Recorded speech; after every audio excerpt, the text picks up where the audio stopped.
Bonjour, Daniel Berger, courtier immobilier. Bienvenue dans ma série de 5 sur les 25 points à connaître en tant qu'acheteur. Je vous présente aujourd'hui ma 4e capsule immédiatement après ceci.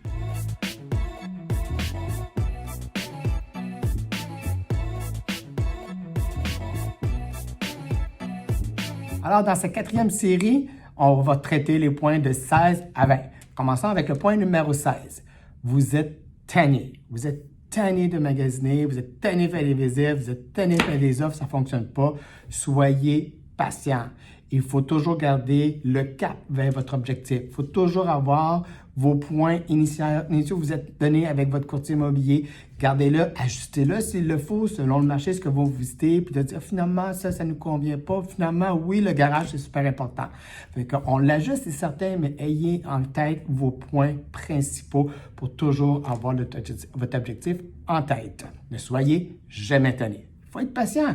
Tu sais, vous savez, vous n'achetez pas une paire de souliers, vous pouvez retourner demain parce que vous avez changé d'idée. Vous achetez une propriété, là. C'est super sérieux. Là. C'est un gros travail, puis il faut vraiment bien le faire, puis prendre le temps de le faire. Deuxième point, le point numéro 17, ne pas réaliser tous les coûts rattachés à une transaction immobilière. On sait que c'est le vendeur qui va payer la rétribution des courtiers immobiliers. Au-delà de ça, il y a tout le restant que les acheteurs vont aussi avoir à payer de son côté selon ce qu'il y a à payer, évidemment. Exemple, vous allez faire une inspection. Vous allez peut-être avoir des experts à faire venir suite à une inspection pour évaluer certains travaux à venir ou connaître la situation réelle de la propriété. Est-ce qu'il y a des frais par rapport à l'hypothèque, l'acte de vente? Donc, c'est un acte notarié par le notaire, c'est publié et tout. Quels sont les frais? Il faut vérifier. Est-ce que vous vendez? Si vous vendez, est-ce que vous avez une hypothèque? Si vous avez une hypothèque, quels sont les frais de pénalité sur votre hypothèque? Est-ce qu'il y en a? Chose certaine, vous allez devoir quittancer votre hypothèque actuelle pour pouvoir en acheter une nouvelle. Quels sont les frais de la quittance que le notaire va vous charger? Ça peut être le notaire de l'acheteur parce qu'on va faire tout ça en même temps. Est-ce qu'il y a des travaux à venir? Est-ce qu'il y a des frais de déménagement? Probablement, c'est assez rare de nos jours qu'on déménage parce qu'on a de plus en plus de choses justement à déménager, des électroménagers, des gros meubles, etc.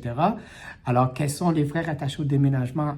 Quand on arrive dans une maison, c'est jamais la bonne couleur, c'est jamais le bon rideau ou quoi que ce soit. C'est certain qu'on va avoir des coûts. Quels sont ces coûts-là? La fameuse taxe de mutation, ce qu'on appelle communément la taxe de bienvenue.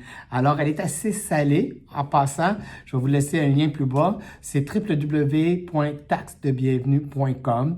Il y a un petit calculateur à côté, vous rentrez le montant de votre propriété, puis ça vous dit immédiatement quelle va être cette fameuse taxe de mutation.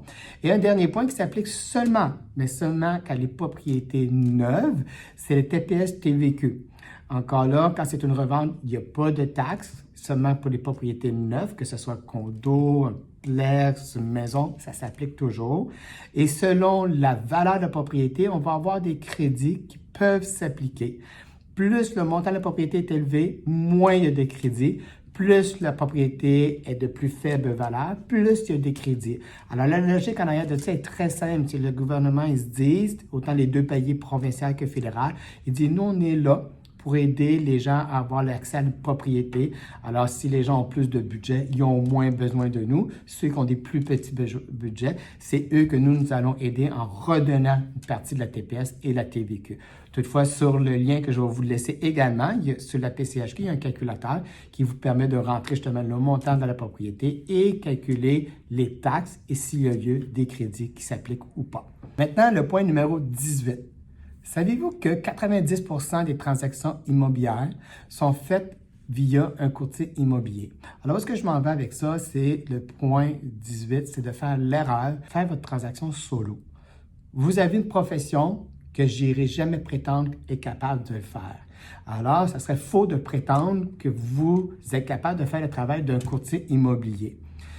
Soyez accompagné, d'autant plus, comme je disais déjà précédemment, la rétribution est payée par le vendeur. Alors, on serait fou de s'en passer. On serait fou de se passer d'une protection de courtier immobilier, de son expertise, de toutes ses connaissances, de son accompagnement, quand on ne paye même pas justement les frais du courtier de l'acheteur. Donc, ne faites pas une transaction solo, faites-vous accompagner. Puis ça m'amène directement à mon point numéro 19.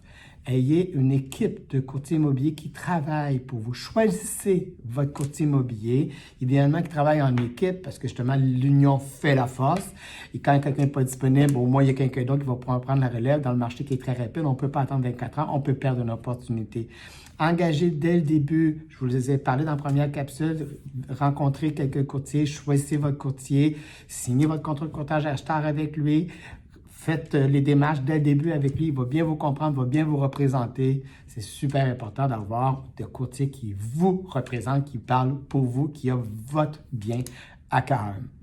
Et le 20e point que j'ai pour vous, c'est de tout simplement abonnez-vous à ma chaîne.